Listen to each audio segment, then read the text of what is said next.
Jesus spent most of his time with the poor and insignificant people of his day, and he claimed that God's rescue of the world was beginning through him and them. What was God rescuing the world from? Well, it's a rescue from the kind of world we've created by our selfishness and our contempt for others that leads to violence, and it's a rescue into communities of wholehearted love and respect.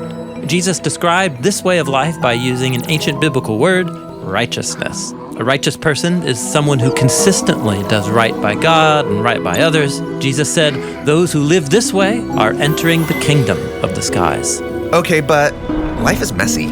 In any given situation, how are we even supposed to know what it means to do right by everyone? Yes, that is the question. So remember, Jesus was an Israelite, and the people of Israel had a specific answer to that question that was simple and profound. To do right by God and people, you need to learn God's wisdom. And how do you get God's wisdom? Well, for Israelites, you find God's wisdom by meditating on their scriptures, called the Torah and Prophets. The Torah, that's the first 5 books of the Bible. Right. In Hebrew, Torah means teaching, though it's often translated in our Bibles as the law. But these books aren't just laws. Right. The Torah is a story about God's plan to partner with humans in ruling the world. And when humans ruin that partnership through stupidity and violence, God begins a rescue plan. First, by choosing and then rescuing the Israelites, and then by inviting them into a covenant relationship. Right, the story of Moses on Mount Sinai. That's where they get all these commands to live by. Yeah. Now, after the Torah come the prophets, who continue the story. They show how Israel failed to live by God's wisdom by violating those commands. But they also wrote poetry about how that failure was not the end of the story. God was going to bring this partnership to its fulfillment. And for Jesus and his people, the Torah and the prophets, they reveal God's wisdom to anyone who will meditate on them day and night. Okay, but let's go back to all those commands. How do you find God's wisdom in an ancient law code? Yeah, totally. The laws in the Torah were ancient even to Jesus, given centuries earlier when the Israelites could live free on their own land. But in the time of Jesus, they were occupied by the Romans. They couldn't even follow many of the laws as originally stated. Okay, so that's a problem. And on top of that, the 613 laws in the Torah are not a comprehensive rule book. And so there arose teachers of the Torah called scribes and Pharisees, and they would fill in the gaps by discerning God's wisdom underneath the laws, so they could apply it to other areas of life. For instance, the Torah said Israelites should stop working 1 day a week.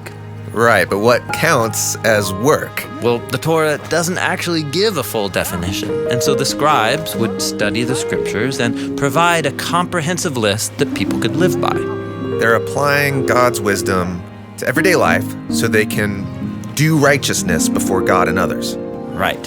Now, Israel's teachers didn't always agree with each other, and Jesus would often wade into these debates, sometimes agreeing and other times disagreeing with the scribes and Pharisees. And that would make them worry. Maybe Jesus doesn't take the Torah and the prophets seriously enough. And so Jesus responds to this concern in the Sermon on the Mount when he says, "Don't suppose that I've come to dismantle the Torah or the prophets. I haven't come to dismantle them, but to fill them full." What does that mean? That Jesus came to fill the Torah and prophets full? Well, remember, the scriptures tell the story about God's plan to partner with Israel and all humanity in ruling the world.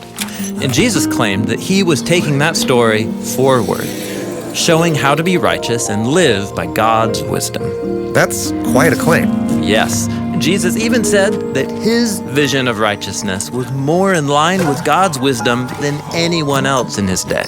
He said, "Unless your righteousness far surpasses that of the scribes and Pharisees, you won't enter the kingdom of the skies." That's intense.